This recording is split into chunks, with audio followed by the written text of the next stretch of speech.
We believe around the world there have been about 1,000, probably a little bit more than 1,000, of healthcare workers, including nurses, who have died as a result of attacks. Just in recent days, there was a report from the Palestinian Health Ministry that 260 nurses had died out of that 1,000. But we know that the international rules, international humanitarian legislation, the Geneva Conventions say very clearly that healthcare facilities and healthcare staff should be protected. But many nurses and health workers just do not see that happening on the ground. I think the uncertainty of the situation is causing, huge worry to people. They have seen what has happened in Gaza, and of course are fearful that that could be repeated, and we cannot allow that to be repeated in Lebanon as well, which is why the meetings that are taking place now in New York. We have called, and I'm repeating today, for a ceasefire, for an immediate ceasefire.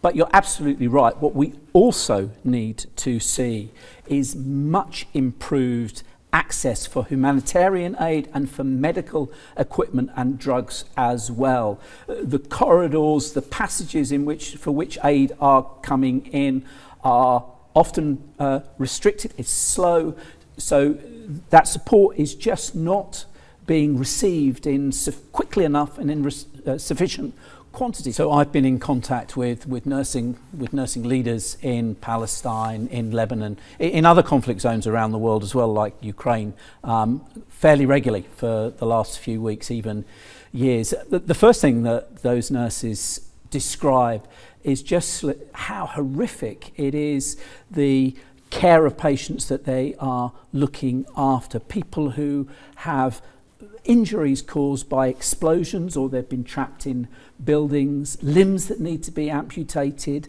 loss of eyes, fractures, complicated bone fractures, deep wounds as well. And then those nurses say, we're trying to do the very best we can, but these are just such basic conditions that we're working in. They may be sheltering in a basement in a semi-collapsed building, no equipment, no oxygen, no suction, no medication, as you say. Whilst this is all happening, people are trying to do their work to deliver care. They are fearful of attacks on the healthcare facilities that they are working in.